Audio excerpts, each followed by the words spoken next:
Alors que France 2 diffusera ce samedi 29 juillet un nouvel épisode de Fort Boyard, Télé Loisirs vous dévoile quelles sont les épreuves les plus coûteuses créées par les équipes d'Adventure Line Productions. L'été se poursuit pour la saison 34 de Fort Boyard. Ce samedi 29 juillet, Olivier Mine et le père Fouras accueillent une nouvelle équipe de candidats, Vayumalama Chavez, Nicolas Fleury, Clémence Castel et les champions sportifs Clarisse Agbenienou, Camille Lacour et Steven Da Costa. Arriveront-ils à faire mieux que Caroline Margeridon la semaine dernière? Si est-il tout le mal qu'on souhaite à leur association en quête de précieux boyards?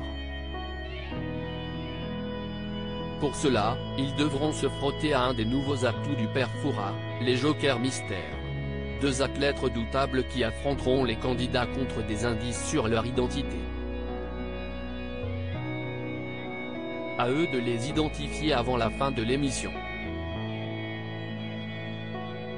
Cette épreuve extrêmement coûteuse de Fort Boyard. Si Fort Boyard traverse le temps, si est notamment grâce à son évolution permanente, saison après saison.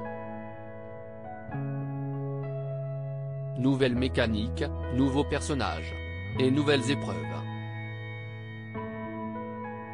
Avec des décors souvent à couper le souffle. Forcément, tout cela a un coût. Notamment celle du métro inondé. On y a pensé 3 ans avant de la faire. Si est une épreuve extrêmement coûteuse, on a donc travaillé sur 2 saisons pour arriver à économiser suffisamment d'argent pour pouvoir la faire, nous a confié Alexia Laroche-Joubert, patronne d'Alpes. Fort Boyard, le top 3 des épreuves les plus chères. Antoine Weber, producteur exécutif, confirme ses propos: on a refait l'étanchéité de la pièce et on l'a redécorée. De nombreux corps de métier sont intervenus dans un laps de temps restreint, on a seulement 30 jours entre le moment où on ouvre le fort et le moment où on commence à tourner.